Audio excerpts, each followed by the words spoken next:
Welcome back, YouTube. Okay, so today we're going to be building a tool wall across the back here.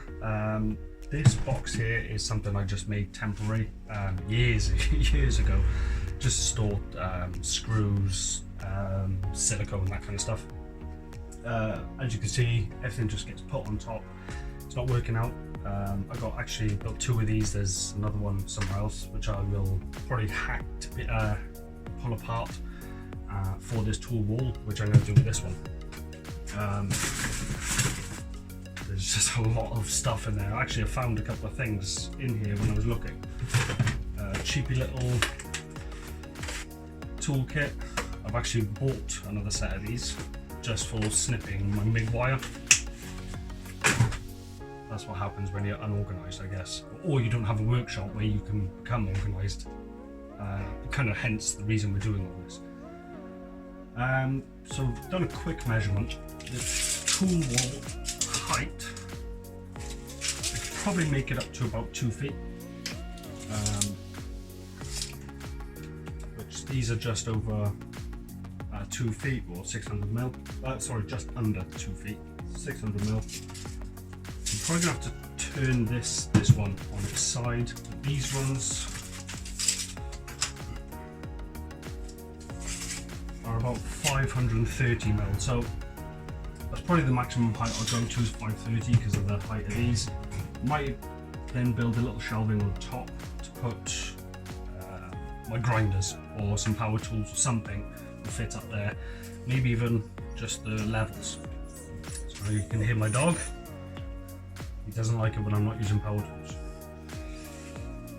Okay, so I'm going to take everything out of here, pull this all apart. I got plenty of this as scrap. I'll build the wall, come across here, see how far I get with this episode.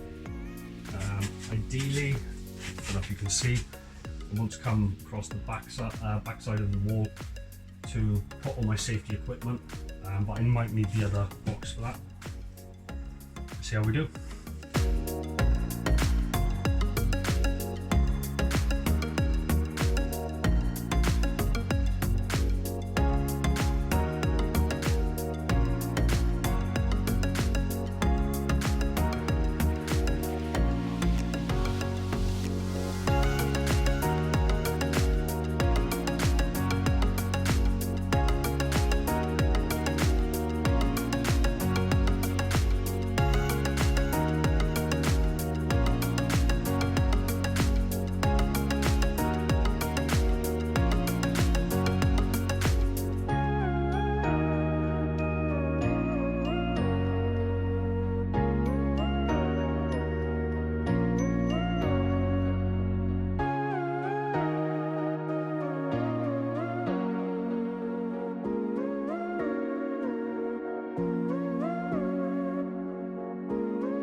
Okay, so as you can see, the wall's first part started.